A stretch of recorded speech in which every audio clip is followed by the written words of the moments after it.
नमस्ते दोस्तों। आज हम एक बहुत ही इम्पोर्टेंट टॉपिक के बारे में पढ़ने वाले हैं, जो कि एन ई पी 2020 हम उसको कहते हैं। ठीक है, एन ई पी 2020 जिसका मतलब है नेशनल एजुकेशन पॉलिसी, राष्ट्रीय शिक्षा नीति 2020 के प्रमुख बिंदु, salient features in Hindi Hindi में देखेंगे, पॉइंट वाइज देखेंगे कि एन ई पी जो है वो क्यों ज़रूरी है और इसको पढ़ना क्यों ज़रूरी है। कोई भी एग्ज़ाम हो, चाहे सीटेट हो या केवीएस हो या एनवीएस हो या कोई भी कॉम्पिटिटिव एग्ज़ाम में ये जो राष्ट्रीय शिक्षा नीति जो है इसके ऊपर क्वेश्चन पूछे जाते हैं और इसलिए ये टॉपिक बन जाता है वेरी वेरी इम्पोर्टेंट। ठीक है, तो सभी जो मेरे दोस्त हैं वो इस वीडियो को पूरा देखेंगे और बहुत सारी जानकारी हम इस वीडियो में राष्ट्रीय शिक्षा नीति के बारे में लेने वाले हैं। ठीक है, तो सबसे पहले देखते हैं कि इसकी प्रस्तावना देखते हैं। ये 21वीं सदी की ये पहली शिक्षा नीति है। 21वीं मतलब 21st सेंचुरी की ये आप बोल सकते हैं कि ये बहुत ही ज़बरदस्त एजुकेशन पॉलिसी यहाँ पे इंडियन गवर्नमेंट ने लाई है। ठीक है, यह 34 साल पुरानी 1986 की राष्ट्रीय शिक्षा नीति की जगह लेती है।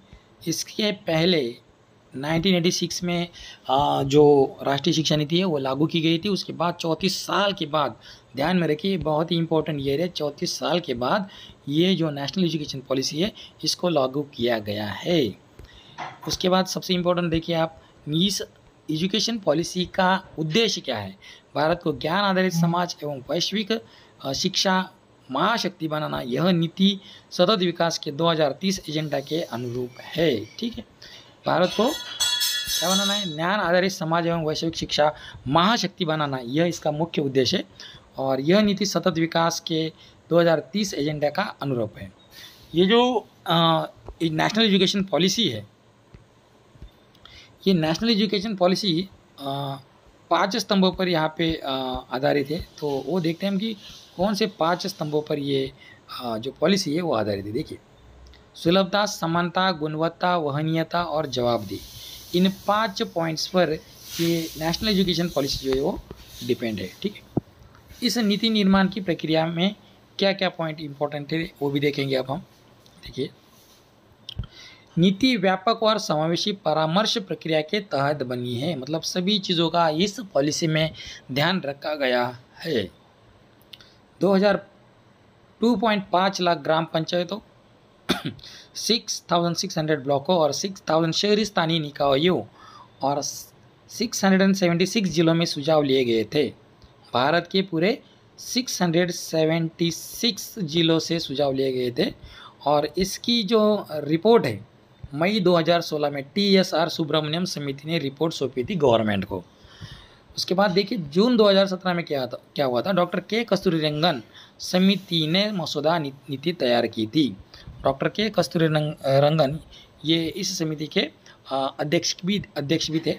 2019 में नेशनल एजुकेशन पॉलिसी का वेबसाइट पर सार्वजनिक सुझाव के लिए अपलोड की गई थी। ध्यान में रखिए, इसका ड्राफ्ट जो है 2019 में बना था और इसको वेबसाइट पर सार्वजनिक सुझाव के लिए अपलोड किया गया था। उसके बाद देखिए, इसमें सबसे इम्पोर्टेंट पॉइंट क्या है, स्कूली शिक्षा, स्कूल एजुकेशन, सार्वभौमिक शिक्षा तक पहुँच, यूनिवर्सल एक्सेस टू एजुकेशन। वर्ष 2030 तक स्कूल स्तर पर 100% सकल नामांकन अनुपात, मतलब जनरल एनरोलमेंट रजिस्ट्रेशन प्राप्त करने का लक्ष्य है। 2030 तक मतलब 100% जो है रजिस्ट्रेशन एनरोलमेंट करने का हमारा लक्ष्य है। बुनियादी ढांचा सुदृढ़ किया जाएगा। वैकल्पिक व नवविचारी शिक्षा केंद्रों की स्थापना की जाएगी। ड्रॉप आउट बच्चों को फिर से मुख्य धारा में लाना, मतलब जो बच्चे ड्रॉप आउट है, स्कूल में नहीं आ रहे हैं, ठीक है ना, ऐसे बच्चों को फिर से मुख्य धारा में लाना। उसके बाद स्कूलों में प्रशिक्षित काउंसलर और सामाजिक कार्यकर्ता नियुक्त किए जाएंगे।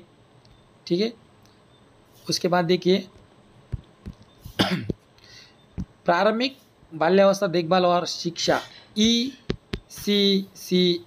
अर्ली केयर चाइल्डहुड एजुकेशन, ये भी यहाँ पे स्टार्ट किया जाएगा। मतलब प्राइमरी एजुकेशन से पहले एक स्टेज यहाँ पे स्टार्ट किया जाने वाला है इस एजुकेशन पॉलिसी के तहत। बहुत ही इंपॉर्टेंट पॉलिसी है नेशनल एजुकेशन पॉलिसी जो है वो एक बहुत ही इम्पोर्टेंट आप मान सकते हैं कि पॉलिसी है। उसके बाद देखिए, इसमें देखिए सभी बच्चों 3 से 6 वर्ष को 2025 तक गुणवत्तापूर्ण ECCE प्रदान करना हमारा लक्ष्य है। NCERT द्वारा 8 वर्ष तक के बच्चों के लिए नया पाठ्यक्रम और शैक्षणिक ढांचा NCPF ECCE तैयार किया जाएगा। देखिए 8 वर्ष तक बच्चों के लिए अभी NCPF ECCE तैयार किया जाएगा। ECCE के लिए HRD महिला व बाल विकास, स्वास्थ्य व परिवार कल्याण और जनजातीय कार्य मंत्रालय मिलकर काम करेंगे। इन सब कार्यालय यहाँ पे एक साथ काम करके इसका जो है जो सिलेबस है, जो भी है पाठ्यक्रम है, वो बनाएंगे। ठीक है। उसके बाद देखिए नया शैक्षिक ढांचा। अब नेशनल एजुकेशन पॉलिसी के अंतर्गत नया शैक्षिक ढांचा आएगा, वो रहेगा 5+3+3+4।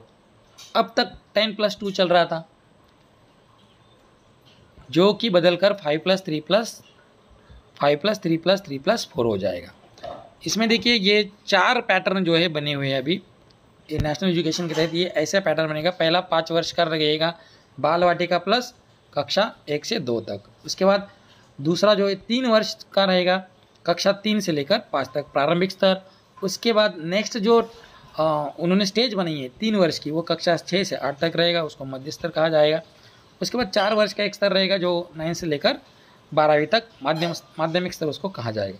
अब 3 साल की उम्र से शिक्षा की शुरुआत मानी जाएगी।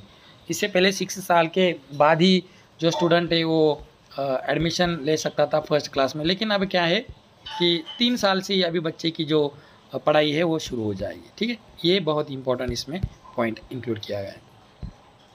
इसमें महत्वपूर्ण पॉइंट एक है ECCE के लिए संस्थागत व्यवस्था। आंगनवाड़ी केंद्रों को मजबूत किया जाएगा। आंगनवाड़ी प्लस प्राथमिक विद्यालयों के साथ ECCE को लोकेट किया जाएगा। कक्षा 1 से पहले बाल वाटिका या प्रीपेरेटरी क्लास अनिवार्य होगी। बाल वाटिका कक्षा पहले से पहले क्या हो जाएगा, अभी बाल वाटिका को प्रिपेयर किया जाएगा।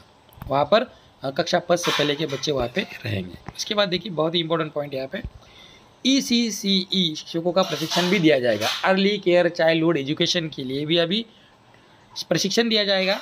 10+2 या उससे ऊपर की योग्यता वाले आंगनवाड़ी कार्यकर्ताओं को 6 माह का सर्टिफिकेट कोर्स, कम योग्यता वालों को 1 वर्ष का डिप्लोमा कोर्स और प्रशिक्षण डिजिटल या दूरस्थ माध्यम से भी संभव है। ऐसे प्रकार के ECCE के लिए भी टीचर्स को प्रशिक्षण दिया जाएगा।